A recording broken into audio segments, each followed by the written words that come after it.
and welcome to Context for Kids, Gospel Studies Episode 10. Last week we did the Hasmonean Priest Kings. It's very important. I hope you saw it. I hope you didn't think you had to understand it because it was a messy time, and if I was really going to teach it to you for you to understand, I would have taken a couple months.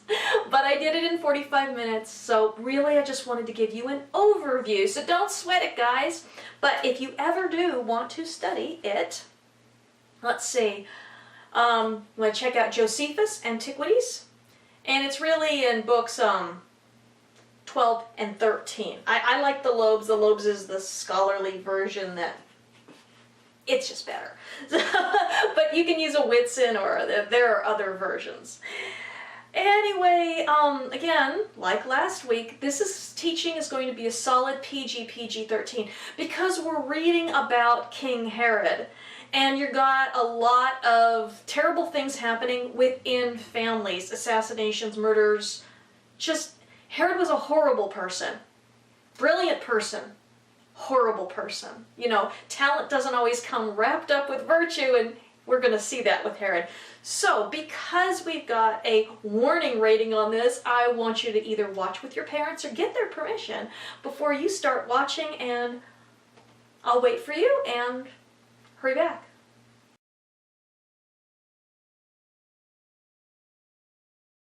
Okay, so we're going to do a very quick overview of last week just so we get a review. Okay, so I call this the Hasmonean Mess. Remember, the Hasmoneans were the descendants of the one of the sons of Matthias, the priest that started the Maccabean revolt in order to take the temple out of the hands of the Seleucid Greeks, who had defiled it, had sacrificed a pig on the altar, had put up an idol, bad mojo, and the priests in his family weren't putting up with it. There were 5 sons, and one of them was the father of the men who, after a couple generations, took on not only the high priesthood, but the kingship, which is forbidden in the Bible. So, no surprise, they became really bad dudes. Okay, so between the death of John Hyrcanus and the overthrow of Aristobulus II, which went from 104 before the Common Era to 63 before the Common Era. So we're looking at a period of 39 years. The descendants of Simon, who was a good man, served not only as the high priest, but also kings of Israel. Before then, the country was ruled by the Maccabean brothers, from the time of the rededication of the temple to the death of Simon. And he served as high priest and ethnarch, as there were no actual kings permitted outside of the line of David. Remember, he was named prince until a prophet should come, which made him a governor. But it also made it a hereditary office because they placed so much trust in this one family. Well, that was a problem. For a number of reasons. Now the misappropriation of the throne resulted in imprisonment, starvation, murder, civil wars, factions, assassinations, and betrayals as bad as any pagan family, and it happened within the family to make it all the more shocking. Now the instability led to a situation where 2 brothers, John Hyrcanus II and Aristobulus II, started drafting allies in an attempt to secure the throne. We saw that John Hyrcanus, well, he got Rome as his ally, and although Aristobulus II tried, he ended up going with another mighty empire that dwelt in the world at the same time as the Romans, that the Romans never could conquer, the Parthians. A lot of times people think that Rome was the only great empire in the world at that time. No, there was the Parthians to the east, and then there was the Scythians to the northeast. Very mighty empires, and they took up what had once been the Medo-Persian Babylonian empires, all right? So, they started drafting allies. Of course, Rome wanted Hyrcanus because he was weak and lazy, and Aristobulus, he wasn't going to play ball. So, now, John Hyrcanus was able to ally himself to Antipater, this is the father of Herod the Great, in Idumea, which is south of Judea, and Pompey in Rome.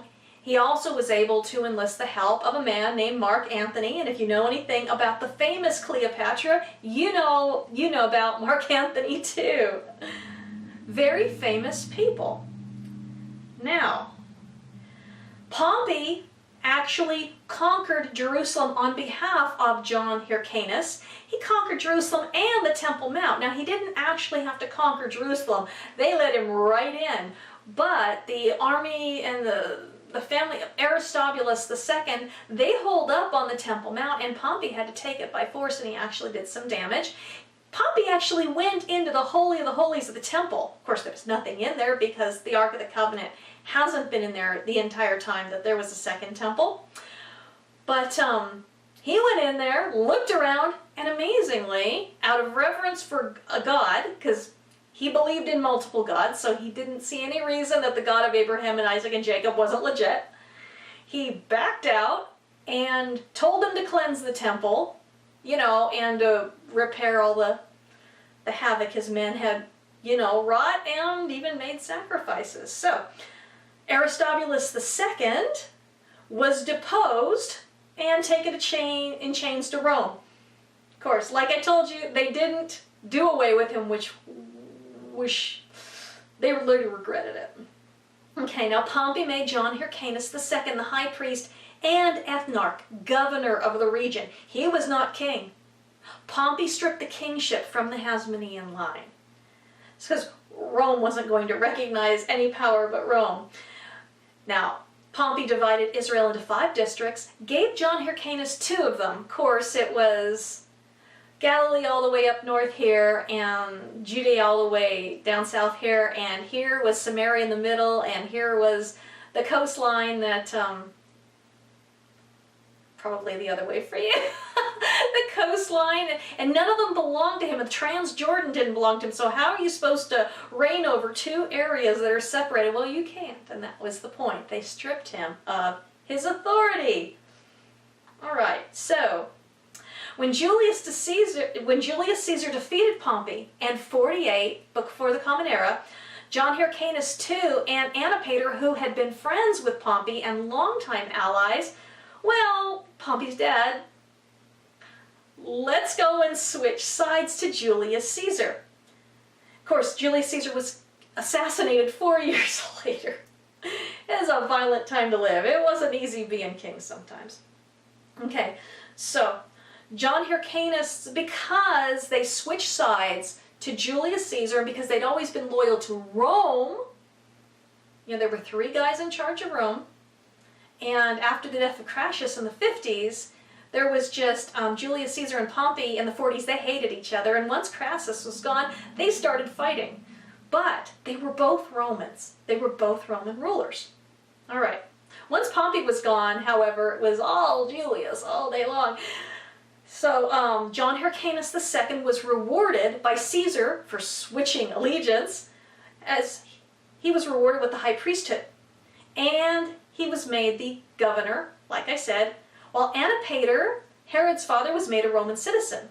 And Jews were granted great privileges within the Roman Empire, as we discussed. They were allowed to practice their religion. They were allowed to gather when no one hardly was allowed to gather. They didn't have to sacrifice later to, they didn't have to sacrifice to pagan gods. That was something everybody else in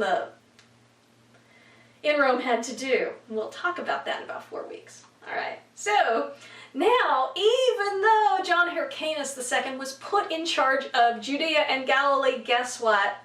Antipater knew he was weak, and so he put his son Herod in charge of Galilee in the north, and his son Phasael in charge of Judea and actually Idumea in the south. Okay? But remember I told you, they didn't kill Aristobulus, and he escaped.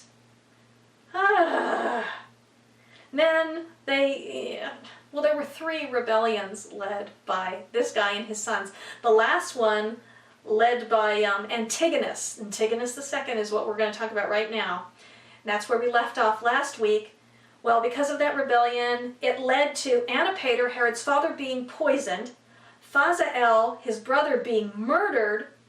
Hyrcanus was captured and maimed so he could never be high priest again, because you have to be physically perfect to be high priest. And Herod had to run for his life to Rome. But even that wasn't easy because the Syrians wouldn't allow him to come through their land, and he had to go through Egypt. Okay, so now we've got, here we go, Herod on the run. And this is around 40 BCE. Once he finally got to Rome, so having escaped the rebellion of Antigonus, who was the son of Aristobulus II, who had been deposed by Pompey. It's confusing, right? Herod ran to Rome via Egypt. Now, the Roman Senate had had enough of these Hasmonean jokers. They were bad kings. They were not loyal to Rome. They were just a mess. So it wasn't that they minded the violence. It's just that they weren't really, well, the one guy they wanted was weak, and the one guy they didn't want was warlike, and there was just no dealing with them anymore. So the Roman Senate declared Herod to be king over the whole shebang, over all of Israel, in 40 BCE, but it was 37 BCE before Herod could get back there and actually, he went back sooner than that, but it was 37 BCE before he actually took the territory back with the help of Mark Antony, his friend. Okay, so now here we get to the question. All of these kings, now he's been declared king. He is now king of the Jews. But was Herod a Jew? Now we hinted about this a little bit last week, but let's he was the king of the Jews, but like the Hasmoneans, he was not of the line of David through Solomon. All kings had to be of David through Solomon. He was also not even, he wasn't a Hasmonean. He wasn't even descended from Abraham, Isaac, and Jacob. Okay? And yet, Herod was a Jew. Did I surprise you? Well, if you saw last week, probably not too much, but here we're going to talk about the Idumean Jews. Now, I talked about when John Hyrcanus, the first, the one who didn't call himself king but only high priest, but ran the government as a governor, okay? He took all those lands, remember? He made Israel bigger than it had been since the end of Solomon's reign. And he ruled over a greater kingdom than any king after Solomon. One of the areas he took was Idumea, that was south of Judea. But the Idumeans who lived down there were pagans. Antipater was a pagan. Antipater was a great general. And John Hyrcanus made him governor of the region and said that he wouldn't fight against them if what? If they would agree to live by the laws of the Jews and become circumcised. So Antipater and the Idumeans became Jews. Now they weren't genetically Jews, but they were grafted in. Something we're going to see that is an important theme throughout the Gospels and all of the New Testament, the epistles and everything. All right? So, like I said, John Hyrcanus.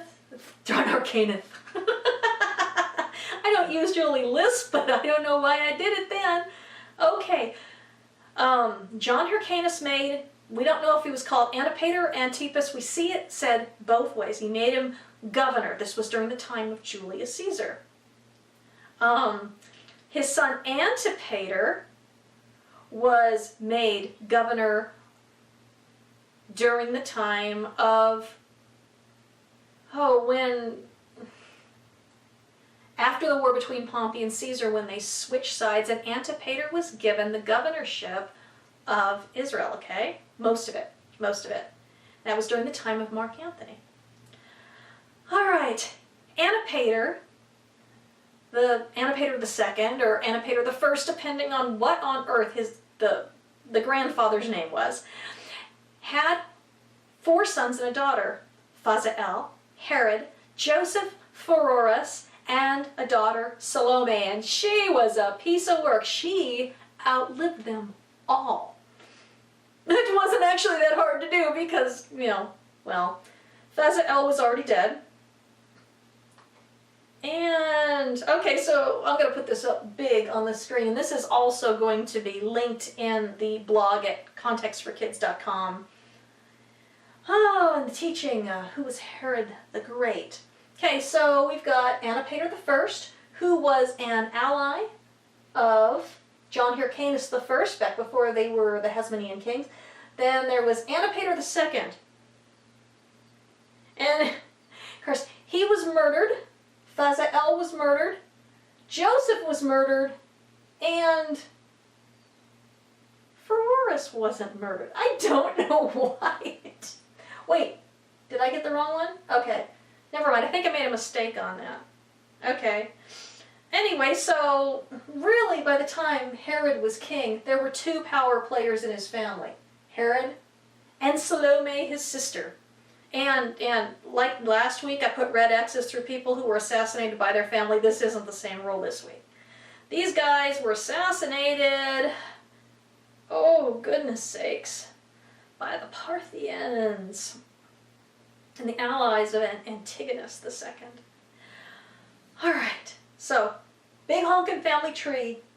It's incredible. Oops, I'm going to have to move him here because he's blocking Philip the Tetrarch, who's very important, next week. Alright, so, was Herod a Judean, a Jew, or an Idumean? Well, now we have to define terms, because the Bible uses all these terms and they don't always mean the same thing. So, Judean. Judean is someone who's from the province of Judea, or someone who's from the region of Jerusalem, or it means a Jew in general. Okay, so he was a Judean. He was also a Jew religiously. He was a third generation Jew. His grandfather had converted. Now he was a bad Jew, okay? But he was a Jew. So religiously he was a Jew. Now Jew in the New Testament can mean different things also. It can mean Judean. Someone from the province of Judea, or it could just mean a Jew from that region, or it can mean just a descendant of Abraham, Isaac, and Jacob at that point who's a religious Jew in general. People reading it back then would have looked at the text, they would have known exactly what it was. We have to look at the context and go, okay, which is it talking about this time? We're talking about a Jew or just a Judean? Okay, ethnically he was an Idumean from Idumea. So he was from, genetically, the Idumeans who had lived there. Okay, and he also had, well, this is funny. Okay, I'm going to take a cheap shot at him right here. He had a fictitious genealogy. At some point he hired this guy, and his name was Nicholas or something like that, to write him this fake genealogy that his ancestors were actually just Babylonian Jews who'd come over. Nobody was falling for it. Everybody knew where he came from. Come on. Okay. So, oh, I had to tell you. I have, on the last page, I have the books that I used. But I want you to know that if you want to study Herod the Great, best sources, well, good sources, very accessible sources is the book I'm going to bring you after this. This isn't so accessible. These are expensive. This is Loeb's Josephus, the Jewish War Books 1 and 2 if you want to study this time period. And then Josephus, Jewish Antiquities, books 14 and 15 is what's going to get you Herod. Okay? This book is the book that I've been using. Actually, it's a series of 5 books that my friends Mary and Ryan got me, and these are awesome. There's 5 of them. A history of the Jewish people in the time of Jesus Christ. There's 5 books. I think you can get them new for like $35 for the whole thing. That's amazing. And it's kind of scholarly, but boy, it just goes into incredible detail. And it's a really old book. It's like, I think it's like 130 years old or something. But you know what? So when somebody does a good job, they do a good job. And really, these records have been available all this time. So it's not like it's not like we have better records than the guy who wrote that book. All right, so I also studied a whole bunch of other books, and they're going to be in a slide at the very end that I will leave up at the end of the teaching. So get ready with your clicker. All right. So, he was a bad Jew. He had 10 wives. He killed one of them. We're only going to talk about 5 wives. I only listed 4 here, but his first wife was named Doris. And she gave him a son named Antipater, and when I have parentheses and a number, that's the year BCE that he killed them. Then Mariame, he killed her in BCE 29 because he thought that she was cheating on him. The reason that he thought she was cheating on him was because when he went off to deal twice with affairs out of the country, he put her in charge of this or that guy, all right? And he says, I love her so much that I can't stand it. If I die, you've got to kill her so she'll never marry any other man. Yeah, I'm feeling the romance. Well, the thing is, these guys that were in charge of her both times, they told her. Well, she was feeling the love, and that really soured the relationship. But because she'd found out, he assumed that she was having an affair with the first guy, and then he says, well, no, it couldn't be. Couldn't be. I love her too much, and how could she betray me? I'm awesome. I didn't say it. But then the second time it happened, he killed her. And he also killed the 2 guys that had told her, one of which was his brother-in-law. Yeah, he killed both of his brother-in-laws. So he killed his sister, both of his sister's husbands. Okay, so Mariame, he killed in BCE 29 because he thought she was cheating on him, which she wasn't.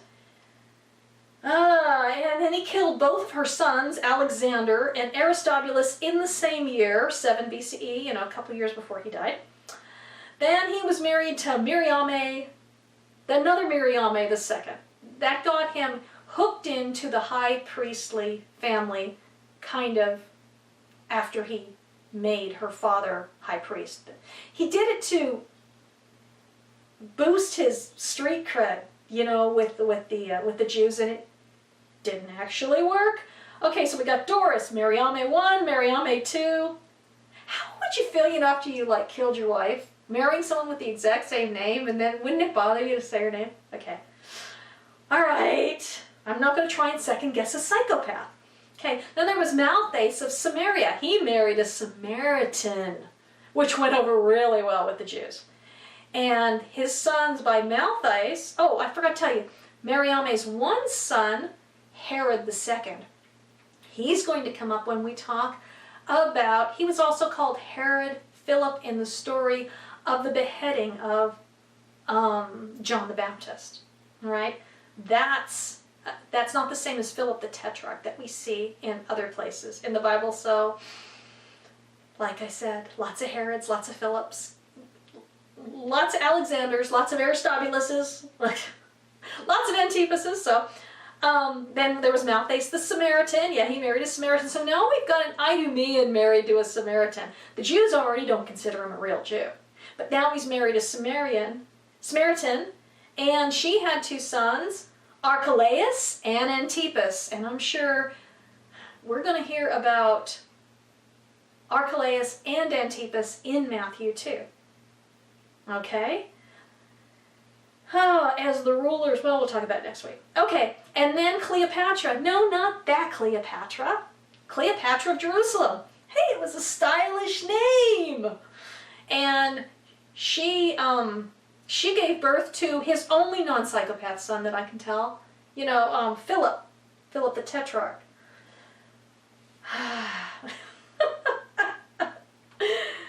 Yeah, you feel a little love in this family, right? And I didn't even tell you why he killed them all. Let's talk about other relatives he killed. Jonathan Aristobulus, Mariame's brother. Yeah, he killed the wife he killed for adultery, even though she didn't commit adultery. He killed her 17-year-old brother. He also killed her mother. Of course, she was kind of messed up. So he killed his mother-in-law. He killed his brothers-in-law, Joseph and Costabar, because the one told Marion, yeah, that he made the mistake of, yeah, okay. Oh, and then Hyrcanus II. Remember his buddy, or his father's buddy, who his father made, you know, high priest and kicked out his brother? Yeah, he killed that guy because, oh, and that was Mariame's grandfather. Yeah. Yeah, you know, I'm related to this guy, especially by marriage. Look at this. He killed 1, 2, 3, 4, 5 people he was related to by marriage. As opposed to, let's see, how many people? Oh, no, 6, because we got to include Mariame. He only killed 3 actual relatives that I know of.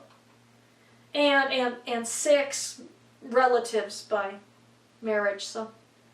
Yeah. Okay, so we're going to talk about everybody he killed. Oh. So he killed Salome's first husband, who I think was Costabarus. He was the one who told Mariamne that, you know, hey, your husband told me to kill you if he dies. It was either him or Joseph, and for right now, I just can't remember. Oh, and then he killed, Salome didn't like her other husband, so she made it seem like he was out for Herod's blood, and that was all Herod ever needed to know, and he killed him. Let's see, then we've got, he killed Mariamne, it depends on what document you're looking at. Sometimes it says Mariame, sometimes it says Mariamne, so I say it interchangeably. Killed her, even though she didn't really cheat on her. Killed her mother. Killed her grandfather, John Hyrcanus, so I didn't put that X there. Killed her brother. Now here's the interesting story about killing her 17-year-old brother. When Herod first came to when Herod first did away with, when Herod first came to the throne, remember, John Hyrcanus couldn't be high priest anymore because he'd been maimed by the Parthians. They actually cut off one of his ears. They did was that Picasso who did that? I think so.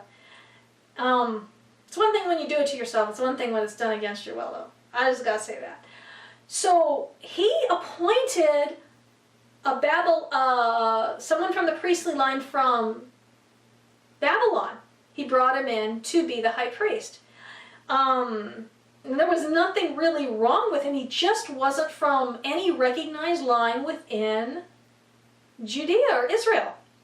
And so the people weren't very happy about that. It's kind of like an outsider coming in, even though he had the bloodline, but he didn't have the street cred.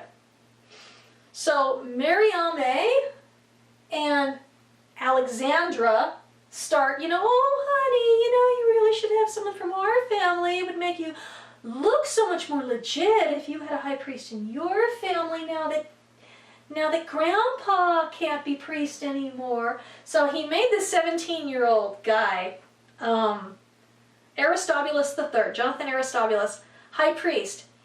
But the Jews went gaga over him at Sukkot. He was beautiful. I mean, he was just like totally this total cute guy, and he did everything so well, and well, Herod couldn't have that because that made him a threat. He was too closely related. Well, he was a Hasmonean. They were afraid they would overthrow him and put in this 17-year-old as king instead of him. So, he had a swimming party, and no, I'm not making this up. He had a swimming party and had his buddies drown the poor kid. Yeah, it's just messed up. Then we've got his sons, Antipater, Alexander, and Aristobulus, who for one reason or another just believe, well, Antipater actually was plotting his demise, which was stupid because he was about to die anyway. But Alexander and Aristobulus, they never got over him killing Mom. Blame them? I don't. And finally, Herod got permission from Augustus Caesar, who was the next emperor after Julius.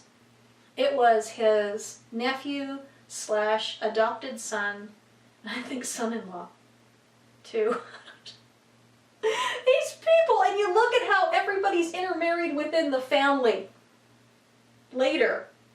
It's crazy. Okay. So now we've gone through all the murders. Other notable people from history that you may not have known that Herod the Great was intimately tied to. Julius Caesar, probably one of the biggest names in history. Pompey the Great, through his dad. Mark Antony and Cleopatra VII, but he wasn't happy about having anything to do with Cleopatra. Because Mark Antony was so in love with her that he kept giving Herod's lands to Cleopatra. I kid you not. And Herod just had to put up with it because Mark Antony was one of the second triumvirate of the three guys who were in charge of all of Rome. All right. So, but before all that, before the murders, before he was king, even, he was an incredibly loyal ally.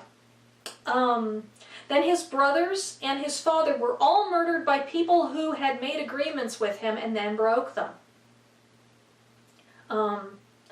During his kingship, he was a brilliant architect. As a matter of fact, he might be one of the most brilliant architects who ever lived. He was also a brilliant soldier. So he was a great friend of Rome because he would fight with them, fight for them, not with them, and he would win. He was just one of these truly, I'm going to say great, in terms of talented and gifted individuals the world has ever seen. And he ended up king of a backwater nation on the far eastern end of the Roman Empire. Okay, so nothing's ever simple. Okay, so there are 3 phases of his reign, and he reigned from 37 BCE to 4 BCE when he died. Now, the first 12 years, from 37 to 25, he was consolidating his reign. And he had to come in and he had to fight it first. And he had to make alliances, and he had to get everything shored up. That's fairly typical when there's an administration change, especially in a place that was as war-torn and civil war-torn as Israel was in those days. And of course they had the Parthians and the Syrians to deal with. From 25 to 13 was the time of his reign that is mostly known for, I had prosperity, should go down, prosperity and building projects. He built some of the most magnificent buildings that have ever been built, and some of them, a lot of it still stands. Especially like, if you go on the internet and you look at pictures of Caesarea by the sea, and you look at the structures that he built that are still partially standing. It's just staggering. It's staggering. And then from the year 13 to the year 4 were his decline, and really his descent into more and more madness. Okay, during the consolidation phase of his reign, he ruled over a territory greater than any Jewish king before him, including King David or Solomon. Okay? Now, King David and King Solomon had tributes that were coming in from outside kingdoms, but they didn't actually rule them directly. Herod was given he was given gifts of an awful lot of property by Rome, so he ended up ruling a lot more than what we would just consider Israel today. During the building phase in 20 BCE, he started on the Jerusalem temple. He built up a magnificent fort at Masada, which they've done a lot of archaeological work on. It's well worth your time to look into that. Caesarea by the sea, which had a harbor that was a wonder of the world. Stunning. He built Herodium. He built like 2 palaces in Jericho, one on one side of the Jordan and one on the other side that were linked. He built the Tomb of the Patriarchs down in Hebron. Magnificent structure designed to honor the graves of Abraham, Isaac, Jacob, and their wives. He built gardens, he built palaces, he built theaters, he built a hippodrome. And of course, you know, we've talked about this before, that hippodromes were stadiums where they had hippo races, right? No, remember, hippo is a word that it's related to the Latin for horse. So it's the Latin root of horse, hippo. So that's where they held horse races. If you've ever watched Ben-Hur with Charlton Heston, which, awesome movie, you're going to see the chariot races, and what they're racing in is a hippodrome. But I told you, remember, Herod was a bad Jew, okay? And so the other Jews really didn't like him. Not only was he killing family members, which was just beyond the pale, but he was also building pagan temples throughout the land. Magnificent, beautiful pagan temples, but still an abomination before God, especially right there in his land. Let's talk about the Jerusalem temple, 20 BCE. It took actually 18... first they had to raise the old one to the ground, with the exception of the inner temple itself, because they couldn't mess with that. Then they built everything up else around it. Took 18 months to finish the initial building. Okay, and also Herod increased the size of the Temple Mount itself on 3 sides. We'll talk about that when we talk about the geography of the Temple Mount one of these days. It's amazing. You can even see where the Hasmoneans expanded the Temple Mount and where he expanded the Temple Mount, just like Josephus said he did up on the Temple Mount today.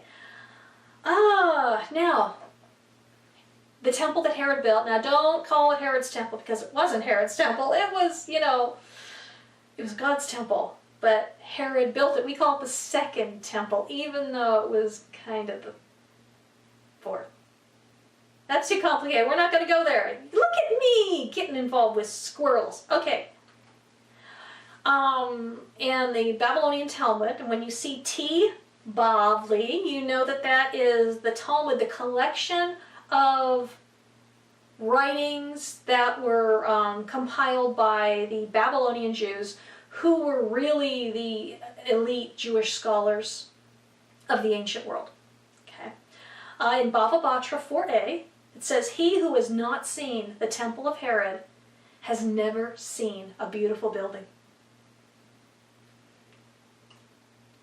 Reading ancient descriptions of it, it was built of white marble and gold. And so when you looked at Mount Moriah, when you looked at Jerusalem from the distance, especially when the sun was coming up in the morning, it was supposed to look like the mountain was snow-covered and on fire all at the same time, reminiscent of the burning bush with all the gold gleaming. It was the most stunning building in the ancient world. And of course, our God deserves that, right? Because that's where people went to honor him and to worship him and to serve him with one voice. So, now we talk about the last years of his reign, the last 9 years, which were his decline. Paranoia. It wasn't hard to convince him that someone was out to get him, and if you convinced him, he would kill them. He even had his own family members involved with plotting against other family members, but when you have 10 wives, and they all want their sons to be, the heir, yeah, you see them plotting against the other sons. The slaughter of the innocents.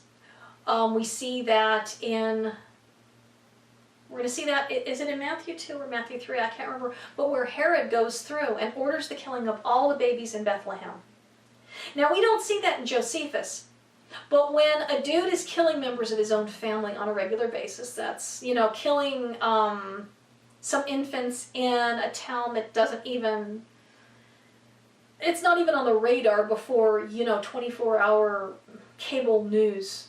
It's not likely to be recorded. It wasn't a big deal. Herod killed a lot of people. Sometimes he killed 600, 6,000 people at once. His own people. The slaughter of the teachers. A few days before he died of terrible illness, the rumor got out that he was already dead. And he had put up a golden eagle, which was the symbol of Rome, in the temple. Well, when it was heard that he was dead, two teachers, two rabbis, they went and they pulled it down, much to the delight of the crowds. Well, when Herod found out, he just killed them in a really horrid way. Now there's a legend that he slaughtered the members of the Sanhedrin. But we find that that would have been in Josephus. Josephus was a Jew who cared about the Sanhedrin. It is a rabbinical legend that he killed almost every single member of the Sanhedrin because they opposed him. However, Shammai and Hillel and the really great ones just happened to not be there that day. Well, pretty much people discount that. That's just a legend. You know, there's a lot of stories against Herod. Some have the ring of truth in them. Some are true because we have it documented in other places. And some just, you know, they hated him. Who could blame them? So, Herod actually died in 4 BCE. Okay? And next week we're going to talk about his sons taking over for him. So they're a piece of work too. Okay, so I had meant to actually make a photocopy of this, so here's our discipleship moment. This is really serious, and it's something that's really, really easy to get wrong. Okay?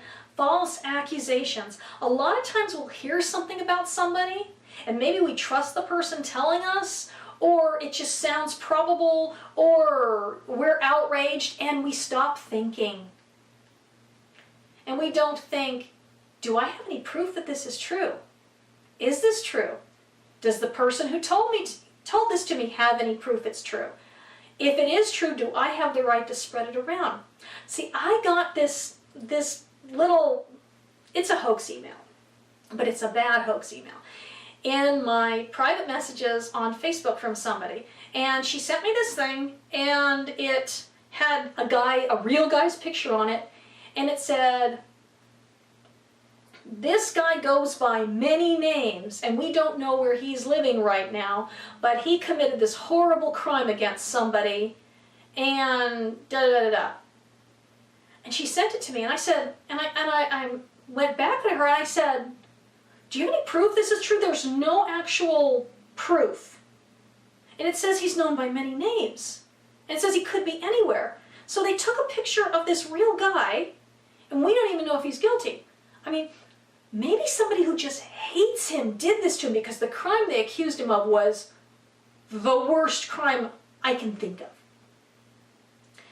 And so they put his picture on it, and anybody who looks like this guy, you know, could be suspected, or this guy could have his life ruined. So I said, well, you don't have any proof, and there's no information. Everybody who looks like this guy is going to be under suspicion. This is a false accusation. The Bible says that accusations have to be backed up by evidence. You have to know who's making the initial accusation.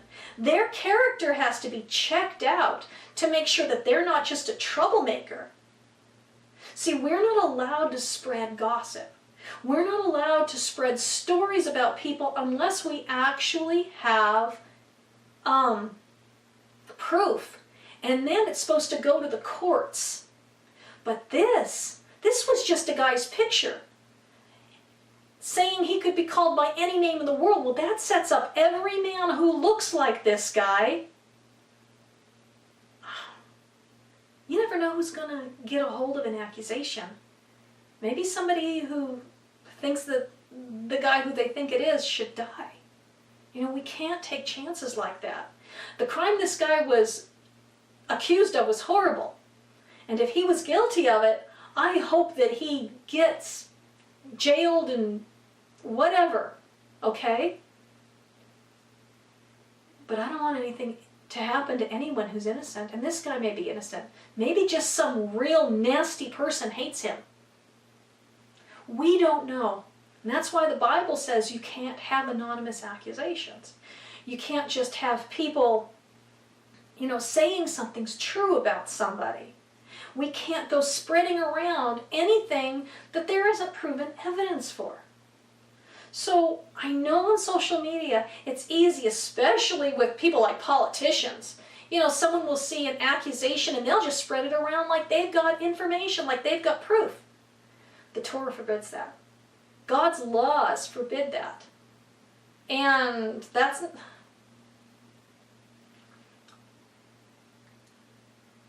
Yeshua, Jesus said, do unto others as you would have them do unto you, quoting from the great scholar Hillel, who lived 100 years before him. There's nothing that feels worse than having a false accusation made against you that you can't disprove. And in today's days of social media, it doesn't just go around your community and you can move away and get away with it. Get away from it, sorry. Something on social media can go around the world and destroy your life, and you can never get your life back if the accusation's bad enough. So, just because you see something about somebody, you need to ask yourself, do I really know this is true? And in this case, if this was a picture of me, how would I feel about it, especially if I was innocent? So, anyway, that's it for this week. I hope you enjoyed that. Another long teaching, but I hope this one made a little more sense, even though it's just a summary. But now at least you know how an Idumean, who wasn't a descendant from Abraham, Isaac, and Jacob, became the king of the Jews and was a Jew, albeit a really bad Jew and a really bad person in general. So, see you next week. I love you. I'm praying for you, and I hope you have a wonderful week studying the scriptures together as a family. Bye-bye.